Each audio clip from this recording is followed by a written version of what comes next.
Hi, I'm E.D. Lewis, and welcome back to my channel, and welcome back for another nocturnal review, and happy Pride Month. So, this one I did read a little early, so this was a late May read, but, still perfect for Pride Month. So, this is a book, it's fairly new. It came out, I think back in like February, at least that's when I finally saw it on the shelf, and I'd actually heard about this book, I think, first on Jen's channel at Literary Love 123, and I heard what this book was going to be, and I'm like, ooh, I'm gonna want to read that. And yeah, I'm glad that I did. So the book is Hungerstone by Kat Dunn, and I'm gonna go ahead and just read the synopsis to you. Lenore is the wife of steel magnate Henry, but 10 years into their marriage, the relationship has soured and no child has arrived to fill the distance growing between them. Henry's ambitions take them out of London and to the imposing Nethersham Manor in the countryside, where Henry aims to host a hunt with society's finest. Lenore keeps a terrible secret from the last time her husband hunted, and though they never speak of it, it haunts their marriage to this day. The preparations for the event take a turn when a carriage accident near their remote home brings the mysterious Carmilla into Lenore's life. Carmilla, who is weak and pale during the day, but vibrant at night. Carmilla, who stirs up a hunger deep within Lenore. Soon, girls from the local village begin to fall sick before being consumed by a bloody hunger. And there is one more little paragraph, but I'm going to cut it off right there. So this is a Carmilla reimagining. Very much for a more modern audience, and it's a much more feminist retelling of the story. It does have a lot of similarities with Carmilla, with the accident and taking the beautiful young woman into their home. But in this case, the Laura character, Lenore, in this version, she's a little bit older. She is, she's married in a very unhappy marriage, a marriage that has, like I said, it has soured over time. It started out great, but it took a toll, and it has taken a toll on the character of Lenore. And Carmilla kind of, she stirs the pot of things that are happening, and she notices things that Lenore doesn't.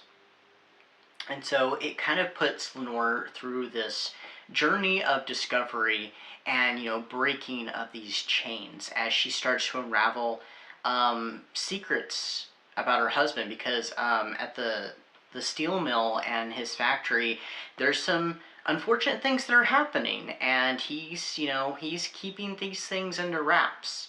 And he's got other little secrets too, and it just keeps building and building and building. At the middle of the book, I wasn't so sure what I was going to rate this book, as I was really enjoying it. I loved the writing, and it's very much of that kind of modern thing that's going on right now, where there's a lot of books that are taking modern ideas and modern, looks at things, but setting them in an older time, in the Victorian era. This takes place at a later time than the original story of Carmilla, because the original story of Carmilla was like in the 1870s, and this is just a little bit later. I think it was in the 1880s is where it takes place. I listened to it on Audible, by the way, and the reader was excellent. But like I said, things just start building till they come to a head, and there's some realizations that happen. And the things that are happening in the village are really, really bizarre. And it's not just in the village. There is an instance that happens in their home at Nethersham, which, by the way, the title Hungerstone, in the countryside, the area that that the house sits on is called Hungerstone Edge. And I mean, this book has some beautiful visuals, especially it even has that, figure dressed in white wandering the moors in the evening, in the late night, strange hours. And that was just, that image just kind of stuck with me. It was like, that's haunting and so classic. I'm glad that Kat Dunn used that visual. Anyway, I don't want to gush on it too much, and I don't want to give away anything, but this one was very clearly a 5-star for me. I loved it. It's one of those, it's not for everyone, but I would highly recommend it, especially if you're looking for a more feminist gothic.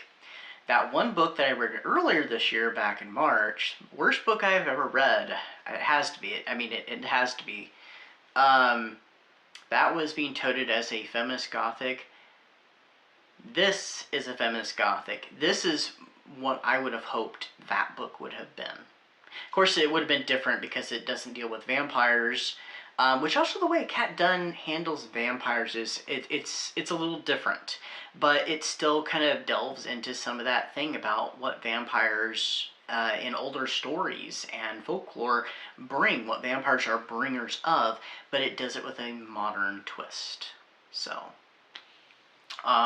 And it's you know, in a more positive way.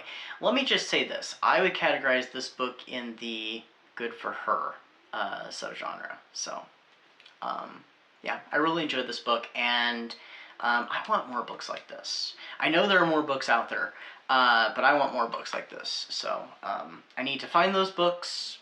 Also, those books need to come out, the ones that haven't. So, yeah. I want more of these. Anyway, that's my review for today. Hope everybody is having a great start to their month. At the time that this video comes out, I'm currently unavailable, but I'll be back very, very soon. So until then, stay safe, stay spooky, and I'll see you then. Bye-bye.